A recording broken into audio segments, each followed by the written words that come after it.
Hey, Coach. Well, I'm so happy you found us on YouTube. Make sure you subscribe, hit the bell up above.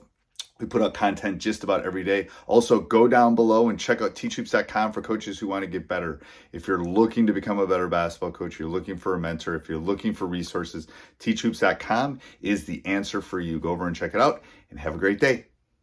All right, welcome everybody. Today we're talking to Coach Barker, and I'm gonna mute my mic, which is not a normal thing for me. A little bit. I'm gonna have him kind of introduce himself, kind of explain his basketball journey to us, and then I will jump in. I've got all sorts of questions I'm gonna ask him, but so we can just learn a little bit more about him. So go ahead, Coach. I'm gonna turn the mic over to you. Yeah, so I started my coaching journey when I moved out west. My wife and I got married, and then 2 days later we moved out. And I always That's wanted to get quick. involved. That's quick. Oh yeah, it was like a 24-hour move. So in terms of the distance to get there, Right. but yeah, so always wanted to get into coaching, and I kind of volunteered and stuff a little bit, but with my job I wasn't able to do it. And then one of the pros of moving out there is I didn't find a job right away, and a coaching position based on timing of the year was available. And I just started coaching from there. And the benefit about coaching, I was coaching in Utah, is you could get a lot of opportunities. There was 4 levels at the school I was at. So I was a head coach of one level, but then also sat on the bench for the other two and was a varsity assistant, and just got a ton of reps and opportunities to learn and grow. And a lot of coaching opportunities in the summer. And that's really where I started, the passion for coaching high school basketball. And I did that for 3 years out there, relocated closer to family, and coached 1 year just helping out my buddy. And then an opportunity came up at the high school I'm at, and I was the JV coach for a year. And then now I'll be going into my 6th season as the head girls varsity coach. Are you still in Utah? No, I'm back in Wisconsin now. Okay. And what did you think of Utah? I loved it. I mean, we were kind of in that northeast corridor, about 45 minutes to an hour from Wyoming and Colorado. Ooh, that's God's Almost, country. yeah, 3 hours directly east of Salt Lake area. Okay. Um, and how were the winters? Actually, by us in town was not bad at all, Okay. because of just the Com climate where we were. comparing But it to Wisconsin winters, how was it in comparison to Wisconsin winters? yeah, it was interesting because we would get snow, but 10 minutes up the mountain there'd be snow till July 4th. So that was kind of a benefit. Is there's all the ski resorts, and Right. just right out the back of our house it was a 10-minute drive. You'd be up in the mountains, and there'd be snow, like I said, 6 7 months with a lot of snow up there. So, but in town, I mean, there was two winters we were there. Snow hardly lasted, a day or two on the Day or ground. two. And what Yep. were you coaching girls there too? I coached boys when I was out west. I Okay. coached boys for 3 years. Okay. Yep. And what do you think the difference is? What did you learn there that you could use with the hmm girls, and what was the difference? What was the similarities between those two? Yeah. So the schools are pretty different. The school out there was not the biggest classification, but there was about 1,600 kids in the high school, and where I'm at here is like 600. So there's some differences due to that as well. Yeah. But I think the big thing out there is, with the guys is there was just so much talent and so much athleticism. And with the girls, they're much more willing to listen and be coached. And if you tell them to run this, they're going to run it, and they're not really going to deviate. On the boys side, we had some very talented players, but also at the same time, they just want to make plays, and they want to, like They don't want to. obviously they're trying to win, but they're Right. trying to make the plays. And the girls, are more willing to, I guess, play the play out, and work together as a team. Did you notice any difference in buy-in? Like, um, off season, or hmm how did off season work? Was that similar to Wisconsin? Again, this is intriguing Yeah, more than anything. That's why I'm walking down this trail. Like, did you yeah. have contact in the summer? How was that hmm different than our specific rules in Wisconsin? So they have moratorium periods. So what that means is for those 2 weeks, you can't practice or have any contact with the players. But outside of that, you're free to do what you would like to do. So I mean, in the summer we'd play one summer I think we played about 50 games. We were in the gym 5 days a week. We never did anything on Sundays. Occasionally a couple tournaments on Saturdays, but it was mainly Monday to Friday. And outside of those moratorium periods, we we probably didn't go a week without being in the gym with players, to be honest with you. So a lot more open gyms, a lot more games being played than what you can do in Wisconsin. That's interesting. I wonder why that is. That'd be a good thing to go down someday. I think Yeah, that I rabbit still hole. talk to a couple coaches there, but I haven't asked them if any of the rules have changed. I was last year a coach there would have been 7 years ago, so I'm not sure if they've adjusted anything Yeah, since then. most of them have kind of stayed the same as far as the rules in the off Hmm. season. That's interesting. And then when you came back to Wisconsin, you were an assistant at the beginning. Yeah, so I just helped out my buddy because I was Okay. working as an accountant at a tax firm. So Okay. I was only able to really be around until January.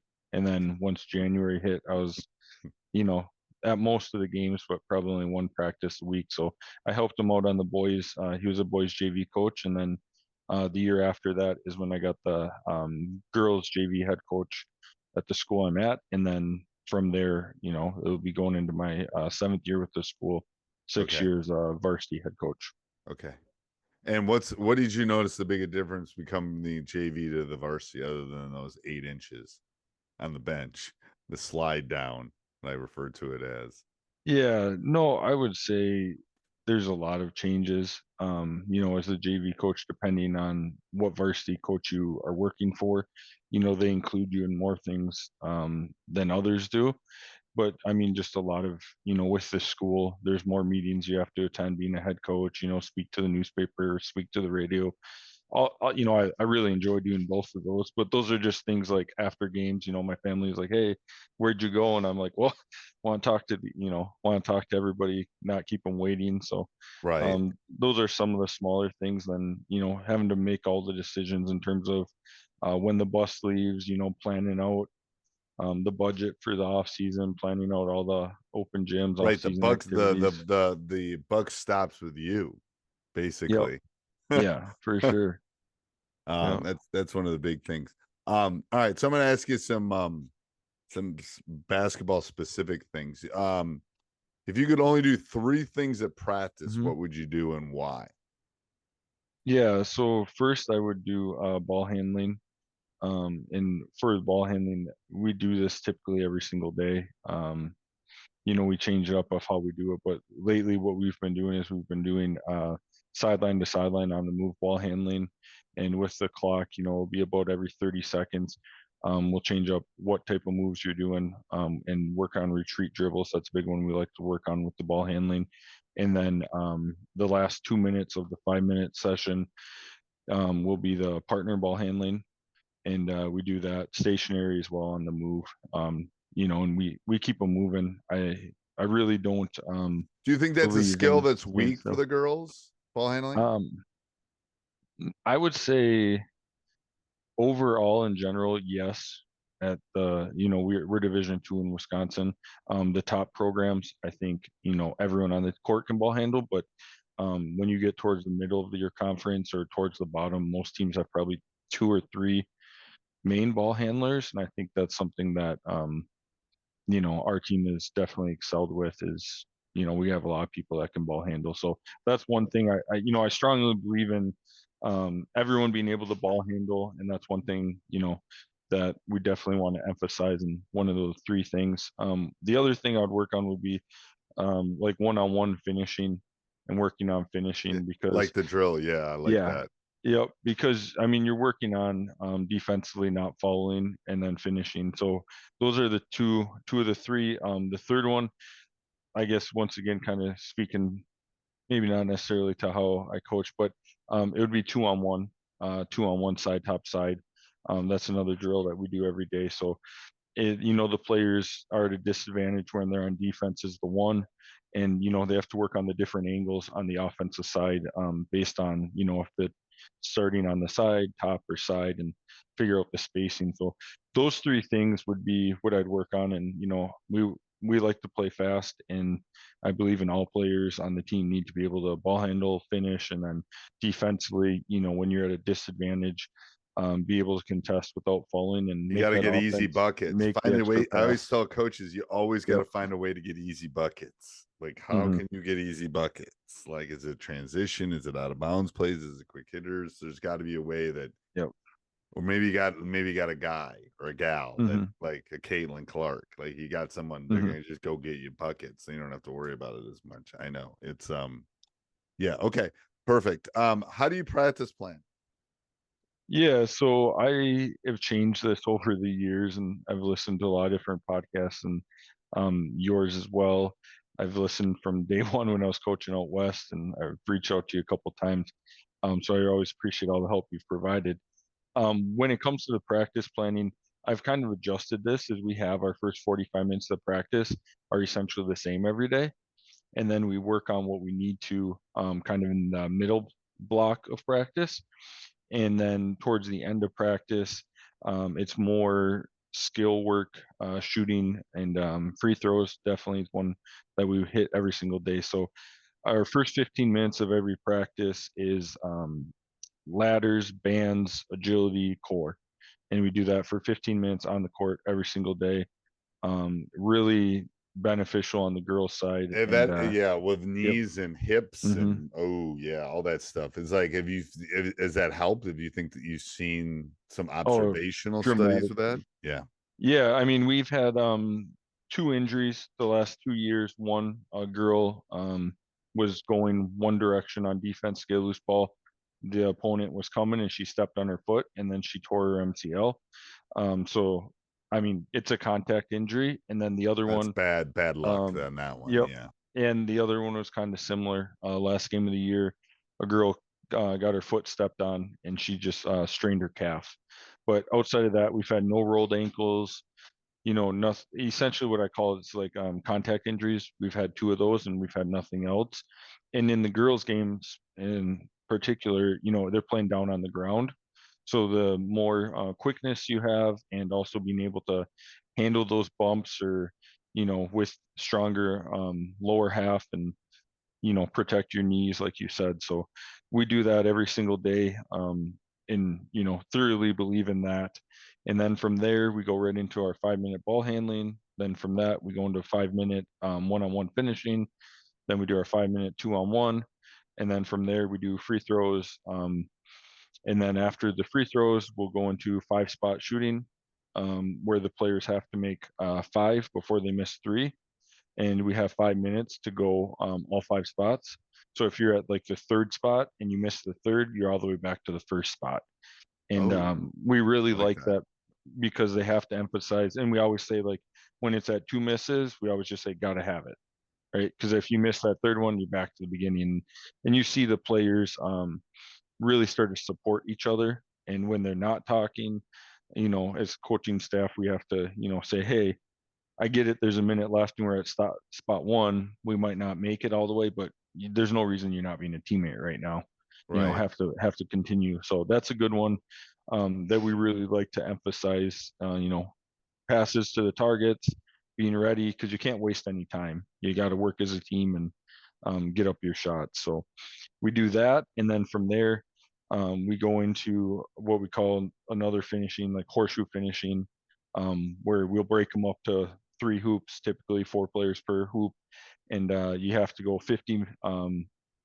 Depends on the day. We'll either go 25 makes in a row, 50 total makes, and then third block, same thing. We'll go different numbers though. So let's just say we're going makes in a row. We'll go 25, 10, and then 10 from the elbow. Okay. And we'll do that, and then we'll do free throws and a water break, and that's typically our first 45 minutes of practice, I like um, that. right there. And then, And then how do you pivot in the second half? yeah, so right out of break, we're a full court defensive team.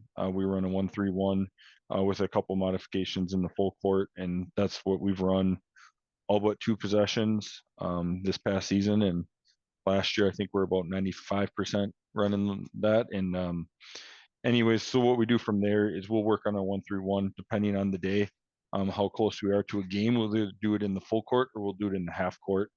And typically we just transition right into that. And if we're going in the full court, we'll go 3 minutes per group.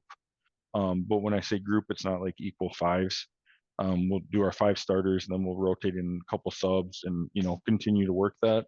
So we'll have about 15 minutes of 1-3-1 full court if it's a full court day, or we'll do 1-3-1 half court if it's a half court day, based on proximity to a game and kind of what the coaches are feeling on energy and the players' levels of fatigue. Okay. Yeah, I like that. What do you think the hardest thing to teach a practice is? Yeah, I would say, like, for us, it's typically plays. Plays are the hardest because I feel like, kind of what you're hearing from me is we like to do things fast and we like to have a routine, and plays is kind of what can hold that up, right? Because you want them to be able to get that understanding, and then also you want all the players to be able to get adequate number of reps. So sometimes it'll take 5 minutes to put in 2 plays because you want all the players, all the rotations to get their reps and their opportunity to learn the play. So a lot of times, we put in plays, but I would say we more situationally put into plays. So I think, like, this year we ran 44 different blobs on the season, but at all times we didn't run that many. So, Right. like, we know, like, the next 2 opponents run a zone out of bounds play, so, or an out of bounds defense. So then we put in like 4 zone blobs, and then we might not use them the rest of the season. And then based on matchups, and there's And 10 teams. how do the girls Yep. do on picking those up? Blob's phenomenal. Yeah. Yeah, I think part of that's how we have it structured. So Okay. we have 4 different blob formations. So we have low, high, line, and box. Kind of self-explanatory, I guess. But Yep. low is 4 across the bottom. Then we have high, which is 4 across at the elbows. Box is Okay. box, and line is, we can either go line strong or line weak, Okay. which is stern right at the block, straight line. Yeah. And That's so probably 90% of all out of bounds plays or fall into one of those 4 categories, probably. yeah, Yeah. we do have a couple special sets that we call like offsets, and those are against zones typically, when we line up that way. But so what we do then is we'll do 10 is the first, like, the base play, and 20 is the counter to 10. And then 30 is a base, 40 is a counter to 30. 50 is a base, and, like, on low, that's our main one. We ran all the way up to 100, 10 different ones, but it's typically, you line up in one formation, you run the play, and then the next time we call the counter to it. And then there's some that honestly, like high 10, it's super basic. The 2 inside just do an X, and the 2 on the outside, just either go straight down to the corner or kind of find a spot. But we'll run that almost the entire season, and we'll get layups off it. Or, we like to run that one against a 2-3 zone, and we just essentially have all 4 players go straight down, and the zone has a hard time picking it up. So what is why do you think blobs are easier than plays or quick hitters? Like, could you not I do the think same thing for both of them? I think it's timing, to be honest, because when the ref hands the ball, the players know to react. Instead of in transition, one girl might be quicker to her corner, to her spot, right? And also the defense can dictate it. So on a blob defense, the defense is stationary. They don't really have an opportunity to dictate it. I mean, some teams will have, they'll play the inbounder, other teams won't play the inbounder. Some teams will always double off the first pass, but at the end of the day, I think it's, my opinion is, the defense is stationary reacting to the offense, when normally in the normal play, the defense has the advantage. If they're trying to take away or choke your first pass, then it's really going to disrupt the timing of your half court set. I like that. That's true. Do you have a coaching moment or a coaching failure that another coach could learn from? I've got so many anyway. Yeah, I mean, there's honestly been a lot over the years. I guess one moment that just stands out is when I was coaching out west. I was younger at the time, and I was all into, learning as many plays as I could, learning as many drills as I could, trying to have creative drills every day. And, I guess I was just getting discouraged with the results and stuff. And, one of the coaches I didn't really talk to that often on staff, because, I was new to the area and didn't really know of him prior to it. About halfway through the season, he just, made a comment to me like, "Hey, I just wish like, the players I coach would respect and like have as much I guess confidence in me and the connection that you do with them." And I'm like, well, I don't really, understand that or feel that at the time. Like I said, being a younger coach, I'm like, oh, there's so much more for me to learn. We're not winning a ton of games and so on. And I guess that moment just made me realize like, hey, if like, and I tell my coaching staff all the time, like, if we're gonna lose, we're gonna lose because of the X's and O's. Like, I would much rather have all of us, with connections with the players, doing it for the right reasons, and just being honest with the players. And I just think that really goes a long way. And that's kind of that moment that's made me realize and put things into perspective. And then, throughout every season, there's kind of a moment where you get caught up in it and you're like, no, this game matters. Like, we got to win it. And then I carry a note card with me every game that just, or I have on there little sayings or one or two words of, why I coach or the real purpose of it. And I think like at the end of the day, in big moments this year, we had some big games. Um, I just, instead of getting caught up in it, I'm just like, hey, you know, I learned from that. And I'm like, I'm just proud of you. Like, we just, whatever happens, happens.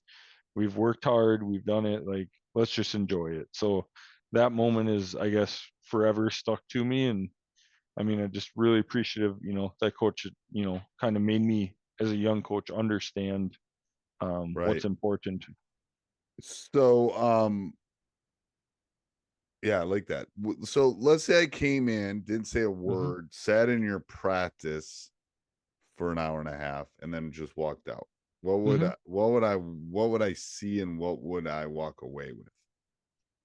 Yeah, I think you'd have a couple different perspectives. One perspective would be, we use the clock and we flow. And I think you would see us going from one thing to another, with some reminders, but very little, to be honest. Like what I laid out is the players know. And also, I mean, I'm at an advantage. Not gonna lie, we had a very strong junior group. It's been their third year on varsity, right? So, I mean, if I didn't have that many returners, I think we had, I mean, I don't, it was about 140 starts we were bringing back going into the season. And then Into last obviously, season, so yeah, there'll be seniors next yeah, year. yeah, we're returning our entire starting lineup and our entire roster, outside of one senior who Wow, that's didn't, nice. yeah, she only played in a couple games. So, I mean, I think what you would see, and like I said, I had to kind of preface it by saying, with this group that I've coached on varsity for 3 years, you'll see a group where they know what we're doing every single day. Right. Yeah, sometimes we'll change up the 5 minute ball handling. Sometimes we won't, but what you'll see is they just know what to do and they get to work.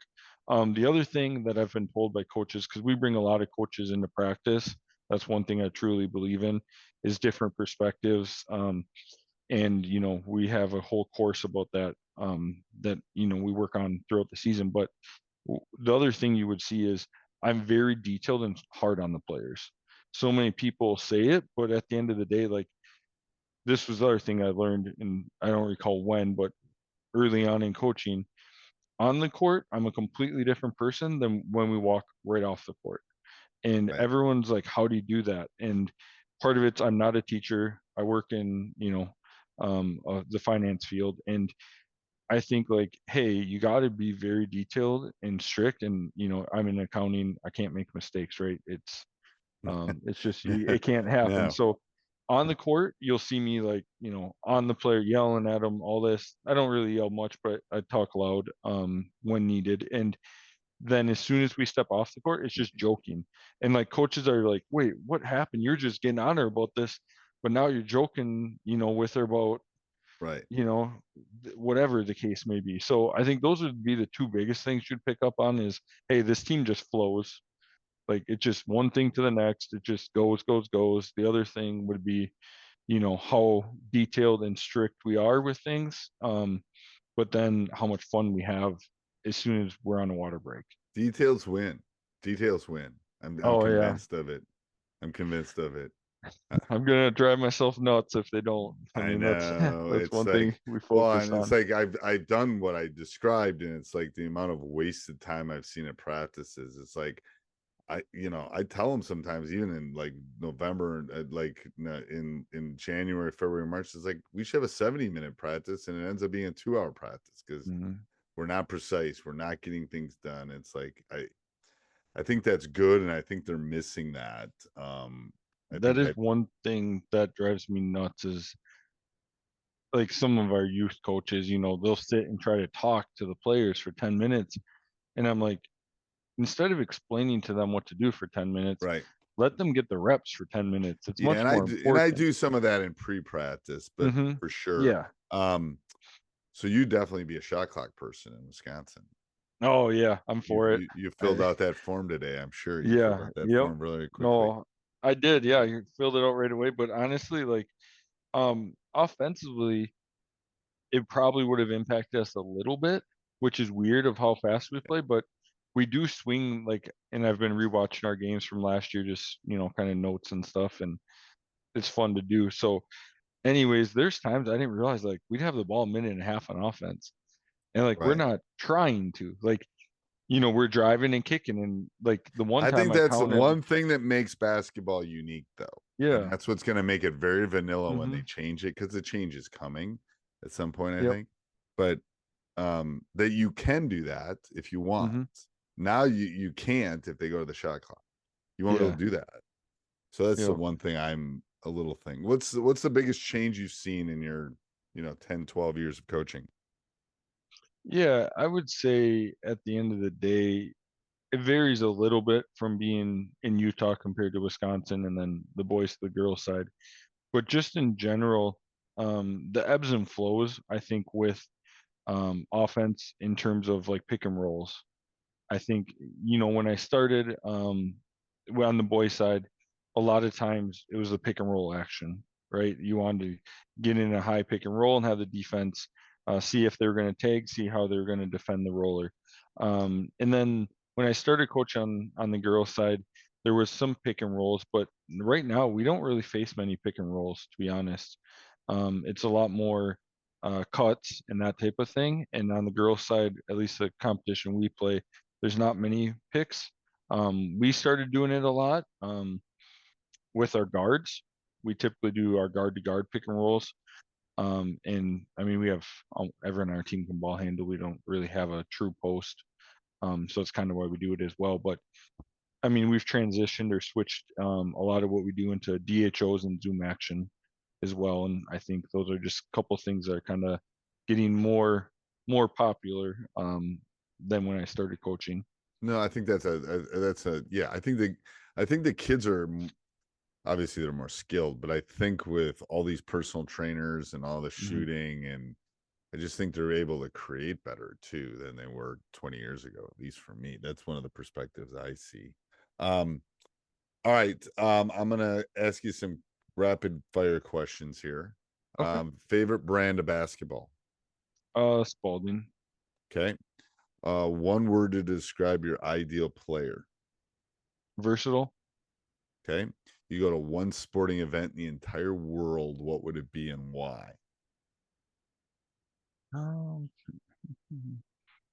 let's go Final Four. I haven't done it before, and I just think the atmosphere would be It's fun. pretty cool. It's pretty cool. Yep. Favorite pregame or postgame meal? Taco Bell post game. Okay, so that's not a meal. That's not actually real food. I know, but we don't have many choices where we're at. I know. I'm just telling people Taco Bell is not real food. That is like that's even for fast food, that's bad. Hey, when you leave the gym at 10:30, 11 I o'clock, know. most it's either that or McDonald's most nights. but I stay away from McDonald's. It's Chick-fil-A, Taco man. Bell. I've told more than one official that Chick-fil-A closes at 10 and we got to get this game moving because I won't make it if they don't get We going. do like to get that after when we play down by the valley. That's the Yeah. closest one for us. What does your game day look like So I work for you or your full players? time. Either or both. Yeah. So I work full time. So actually, I kind of like it that I'm not stressing over all the details and everything. But once we get to the actual gym, we're pretty strict and detailed. We meet every day at 5 in our coach's room, and we have our same routine from there. The players, then we'll break, go do their thing, and then we'll do weight room before every game. After that, the players are on their own until we see them on the court. So we're pretty strict once we get, once we get to the gym. Right. What's one thing you do to relax? Drive Like in the car. Yeah, just really? drive. Oh yeah. After most games, I'll go for an hour drive probably. Yeah. Pick up Taco Bell and do you go have for a ride. really nice car or you just like to drive? I just like to drive. It's Okay. mindless thinking, and Well, you yeah, do it's live in just Wisconsin. How many deer have you hit? none. No. I got my same couple routines that I do, and depends if it's I like that. after a win, it's maybe a little bit slower Florida. driving, and when it's after a loss, might be a little more on the highway. Yeah. That's I like that. All right. Do you have any superstitions? No. Mm-mm. But I am very regiment. So that But you do have superstitions because I don't consider superstitions. I yeah, consider them routines. routines. Oh, I have routines in my entire life. Yeah. Everything I do. Yeah. So So I'm you're extremely routine. superstitious. So you're very Yeah. superstitious. All Yeah. right. One coaching technique that you think's important. Um I would say knowing when to use your voice as a coach. Oh, I like that. Okay. Describe your perfect player in 5 words or less. Athletic and versatile. Okay. Best basketball player you have seen in person. Steph Curry. Okay. Best basketball player of all time. MJ. If you could only teach one skill at practice, what would you teach? Ball handling. Okay. Shot clock, yes or no? Yes. If you could change one thing about the game of basketball, what would you change? I'd just make it more uniform across all levels and states. That might be the best answer I've heard in a really long time. I might have to start taking that one. I'm for all getting rid of the jump ball Oh yeah, I've to heard. start Yeah, the I've game heard you to say that. start the game. Yeah. I've said that a lot, but I Go like back to the that. COVID rules. Yeah, like here you go. You Yep. get the ball, and then I like that. Like let's come up with one set of rules for everybody. I like that. I mean, I like to look around and see what other schools are doing, and right being on the Michigan border, right? But Michigan plays different than Wisconsin, It and it's does. hard to know. So I think it would be interesting. You'd be able to compare things a little bit more, and make it more uniform. I do like that. One thing that helped you become a better coach. Not having a family when I started, I know my wife. it gives you a ton of time to be It able to does get the repetition. that, and then I got the head coach. We got married the summer that I got the head coaching job in October. So she's never Mhm. been married to me when I haven't been a head coach, which was Yep. perfect too. Because your responsibilities are different when you're an assistant Mhm. versus head. So Same with she's kids, right? yes. Your So kids didn't know yeah. anything else No, besides they only dad knew being in dad the as a gym. head coach. Yep. Yes. You can't always control that, people, but it's true. Correct. Charge circle to high school level, yes or no? Yes. Okay, my vote is no on that one. We disagree on that Mhm. one, and the reason is they can't even get the 3-point line. How are they going to get the Yeah. charge semicircle right? I would say in the girls' game, yes. Boys' Yeah, game, that's true. I would be no on the boys' game because they're much more athletic and leaving the ground. But on the Yeah, girls' game, a lot of times they'll be calling charges when the girls practically under the hoop. I know. And And maybe we need it just so they have to look. That's yeah, true. I never thought of that. That's true. I just said we just don't need something else for them to be worried about, because hell, they can't see the 3-point line half the time. yeah, Best game you've seen in person yeah. I or mean, it was watched on yeah, TV. it was Utah Jazz versus the Warriors. For in the playoffs, it would have been 7 years ago. When I saw Curry and Durant and that whole crew. So the atmosphere. I mean, I believe Golden State swept that series 4-0. But the atmosphere in Salt Lake, it's unlike any other. It's crazy, like Yeah, how into it those fans get and how rowdy they get. And it was like a whiteout, and it was yeah, just they are. I know. One of my great players, atmosphere. Wesley, started in Utah, and Yeah. he told me they were Yep. just crazy.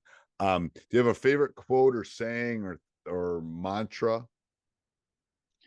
Yeah, there's a lot of different little sayings and stuff I would go by, but I think the one that I'm kind of stuck on right now is preparation is what matters.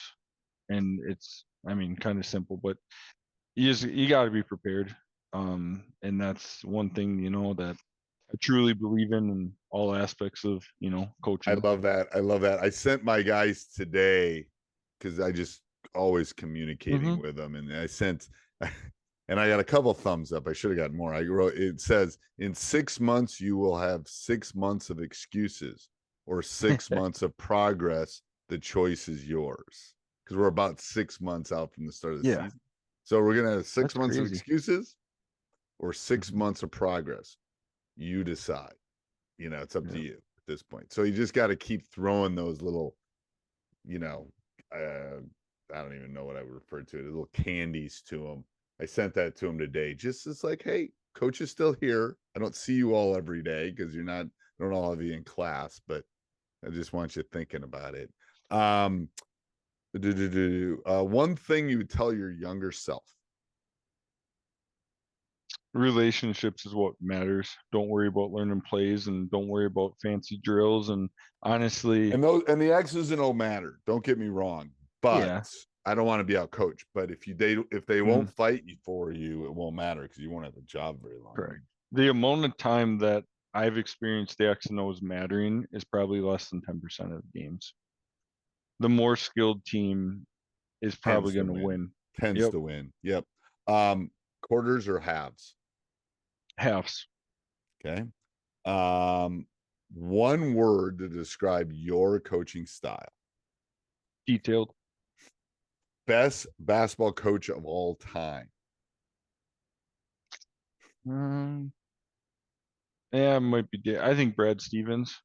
That's probably dating myself a little bit, but No, I like Brad. Brad's made my list. Jump ball, we've already talked about. One book you would recommend or lead for God. resource. Hmm. Lead for God's sake. Okay. And what did you get out of that book? Relationship piece, to be honest. That's one that we read out west. The head coach had, the coaching staff read it, and it's just a reminder. I read it before the start of every season. Once again, not superstition or routine, but that's a book I read same time every year before the season, just to remind myself, why I do this and what's important. I like that. One bit last, this last question. One bit of advice. Would you give one bit of advice to some of this listening that's 24 years old and trying to become a freshman coach?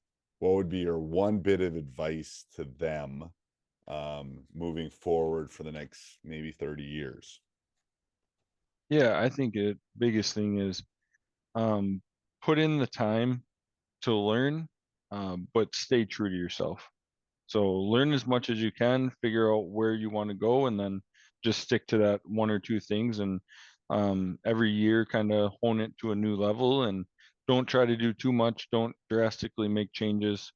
Find out what you enjoy. Be true to yourself, and add little things here and there, but don't try to do too much. Yeah, well, yeah, and I'm going to jump on that. My thing is be you.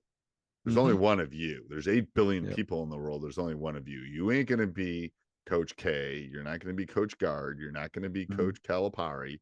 You're going to be you. So be the best you. Yep. And remember that 3 of the 4, they were at private schools like IMG, but 3 of the 4 coaches in the Final Four this year were high school coaches at one point. Yep.